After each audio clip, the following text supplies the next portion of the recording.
Olá, vamos direto ao ponto hoje. Registro de imóveis no Brasil. Um tema fundamental para quem está comprando ou já tem um imóvel. Com certeza, essencial mesmo. A gente está se baseando aqui num material bem legal do Hub Invest Imóveis.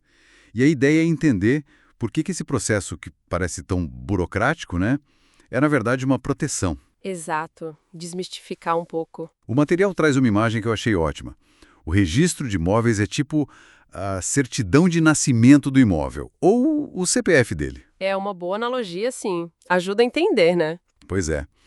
Cada imóvel regularizado tem a sua matrícula. É um número único, permanente, lá no cartório de registro de imóveis da região. É a identidade oficial. Isso, a identidade jurídica, podemos dizer. E essa matrícula não é um papel qualquer, né? Pelo que eu vi, ela carrega um monte de informação. Muita informação. É ali que consta quem é o dono legal, as características do imóvel, todo o histórico de transações. Vendas, doações, sabe? Sei. E também aqueles ônus reais que o pessoal fala. Tipo, hipoteca. Exatamente. Hipotecas, penhoras, usufruto, qualquer coisa que limite a propriedade tem que estar lá. E não só isso. O que mais? Qualquer alteração importante. Vendeu, tem que registrar. Doou, registra. Fez uma reforma grande que mudou a área. Tem que averbar. Averbar? Isso é tipo anotar essa mudança na matrícula. Isso é atualizar o registro com essa nova informação. É como se fosse o diário oficial daquele imóvel. A história documentada. Entendi. Faz sentido. O que é fascinante aqui, e talvez não tão óbvio para todo mundo, é como essa formalidade toda vira a maior garantia que você pode ter. Como assim? Bom, o registro vai além do contrato que você assinou. O Hub Invest Imóveis lista os benefícios diretos. Ele te protege contra fraudes, golpes, sabe? Aham. Te dá segurança jurídica que, por exemplo, um banco exige para liberar um financiamento. E o principal, define quem é o dono de verdade, legalmente. Evita a briga depois. Sem o registro, a posse fica meio no ar. Frágil. Exatamente. Exatamente. A posse fica frágil perante terceiros e a lei. Isso me lembra uma frase que o material destacou. O verdadeiro dono é quem registra primeiro. Meio forte isso, né? Soa quase como uma corrida.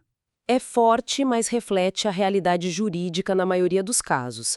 Claro que existem situações complexas, má-fé, discussões judiciais. Sim, imagina. Mas, na regra geral, para dar segurança e clareza, a lei valoriza muito quem toma a iniciativa de formalizar, de registrar.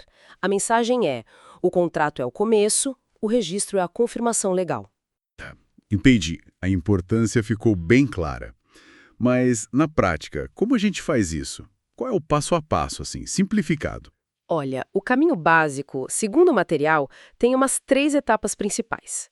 Primeiro, depois de fechar o negócio, comprador e vendedor vão a um cartório de notas e fazem a escritura pública. Certo. A escritura. Segundo, tem que pagar os impostos. O principal é o ITBI, o Imposto de Transmissão de Bens Imóveis, que é municipal.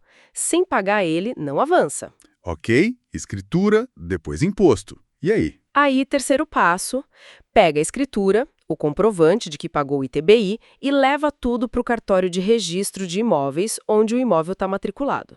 Lá, eles vão analisar tudo e, se tiver ok, fazem o registro na matrícula. Ah, então o cartório ainda confere tudo antes? Sim, confere a documentação, a legalidade, é uma etapa de verificação importante. Imagina a quantidade de papel.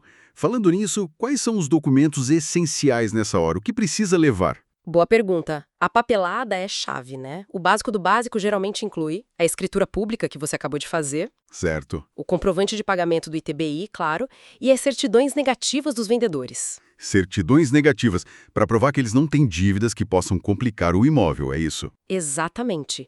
Dívidas fiscais, trabalhistas, ações judiciais e também os documentos pessoais de todo mundo, RG, CPF, comprovante de estado civil e a própria matrícula atualizada do imóvel. Ufa. E atenção, essa é a lista básica. Dependendo do caso, podem pedir mais coisas. O ideal é sempre confirmar antes no cartório específico, sabe? É melhor não arriscar, ter tudo certinho é a base da segurança que a gente está falando, né? Sem dúvida. É a fundação de tudo. E essa fundação tem um custo, imagino, além do valor do imóvel, claro. Como a gente se prepara para essa parte financeira do registro? Exato, tem que prever isso no orçamento.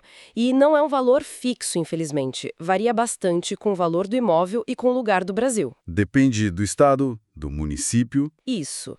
Os custos principais são o ITBI, que a alíquota muda de cidade para cidade, mas geralmente fica ali entre 2% a 4% do valor da transação. 2 a 4% já é um valor. É. Depois vem as taxas do cartório de registro, os emolumentos. Cada estado tem sua tabela. E tem os custos menores para tirar certidões e tal. E tem alguma estimativa geral, uma dica? O material dá uma dica prática, é bom reservar algo em torno de 5% a 6% do valor do imóvel, só para essas despesas de registro e impostos. Nossa, 5% a 6% é um valor considerável para planejar. Com certeza, impacta bastante o custo total da aquisição. Então, para fechar esse ponto, mesmo que eu tenha assinado a escritura, pago o vendedor, se eu não registrar no cartório de registro de imóveis, a situação ainda não está 100% segura. Exatamente essa a mensagem final do Hub Invest Imóveis. É um alerta importante. Sem o registro na matrícula, você tem direitos contratuais contra o vendedor, mas perante a lei e terceiros, a propriedade não é sua de forma plena. E quais os riscos? Há vários. O imóvel poderia ser penhorado por uma dívida antiga do vendedor, por exemplo. Ou, em casos de má-fé, ele poderia tentar vender para outra pessoa. O registro é o que te protege disso, é a blindagem, como eles dizem. Entendido. Blindagem essencial.